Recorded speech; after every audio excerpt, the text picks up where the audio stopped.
Desejo a todo mundo uma boa viagem. Qualquer coisa gritem, certo? Hoje é quarta-feira, dia de Xangô, mas a gente está nas estradas na caminhada de Ogum, então que a gente faça uma boa viagem, tá certo, galerinha? Ontem pela manhã, na partida às 7 horas da manhã, de um grupo de 24 estudantes da Unicamp que viajaram durante 8 horas e meia, 630 quilômetros para chegar até aqui. De Campinas, saindo de Campinas, da Unicamp até Ouro Preto. E também me encho de alegria diante dos rostos desejosos, iluminados, que pude ver durante os vídeos agora, chegando aqui, de nossas IAs e griots, por reviverem mais um Copene Sudeste durante a abertura do evento. Podem perceber que agora a gente não está em Ouro Preto, a gente está no Teatro de Arena da Praça da Paz, que é um teatro que foi revitalizado pelos estudantes negros. A ideia de vir gravar aqui é porque o primeiro busão do Copene que a gente fez, que foi no ano de 2023, está entrelaçado com a história da revitalização desse espaço, que basicamente as mesmas pessoas que participaram do primeiro Copene também foram as primeiras pessoas que participaram do segundo Copene e que participaram dessa revitalização. A ideia desse teatro de arena aqui da Praça da Paz era que a gente construiria um grande baobá com várias ramificações, raízes e etc. E cada banco desse seria de um coletivo negro ou de um estudante negro que não fizesse parte do coletivo, mas quisesse contemplar com a sua arte aqui.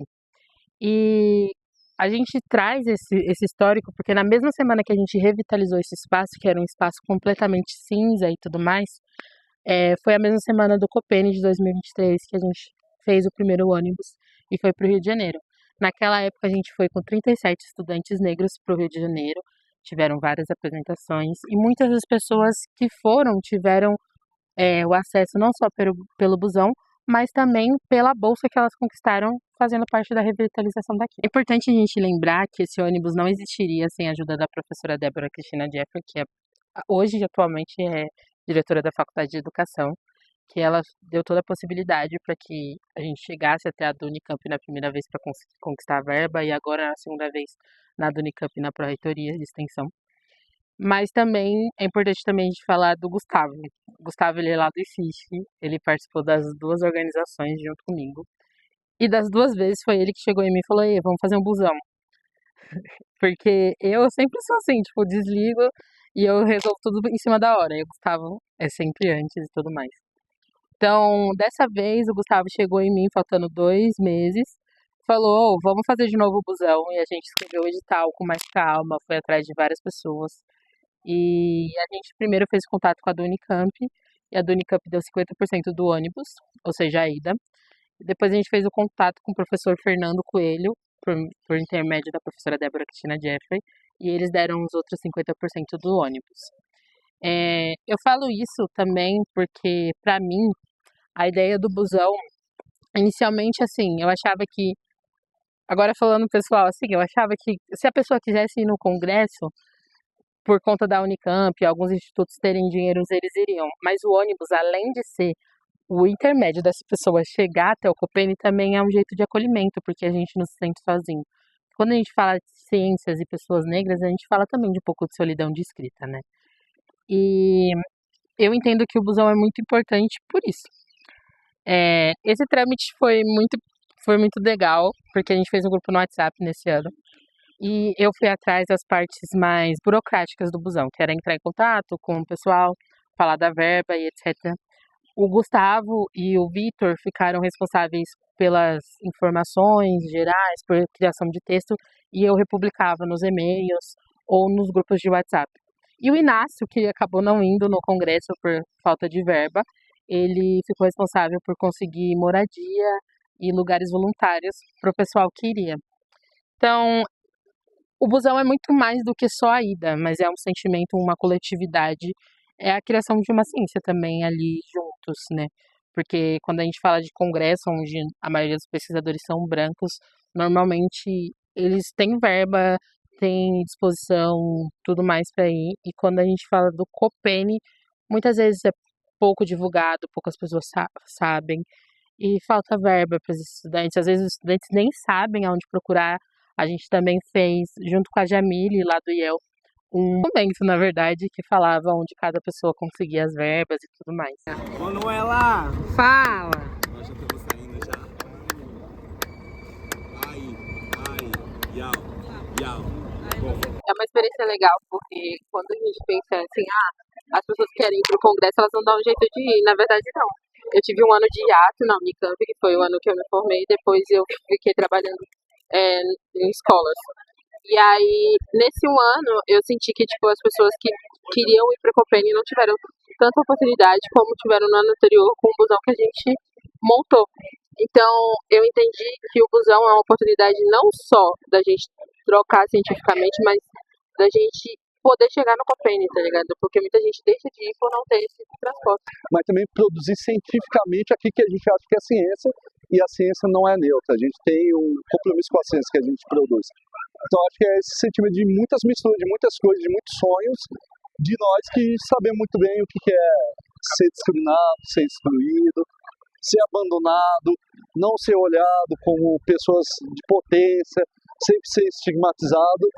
E nesse momento é mostrar que todas as pessoas que estão indo aqui têm essas potências e são, né, futuramente pessoas que vão trazer outras pessoas para estar nesse espaço, e tem mais pessoas pegando ônibus, e muito mais ônibus da universidade que vai conquistar mais ônibus para outros congressos, outros eventos, para levar a discussão negra, trans, indígenas, pessoas com deficiências, corpos não binários, enfim, todo esse tipo de relações que a gente pertence.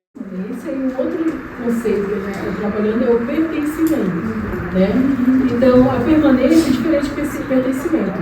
Todas as universidades, elas têm uma institucionalizada uma política de permanência, bolsa, auxílio, moradia, RU, mas o pertencimento é onde o aluno se enxerga na universidade. O pertencimento é uma metodologia que a gente precisa incluir nas nossas pesquisas. Preto de ouro, preto é ouro, é ouro, é ouro.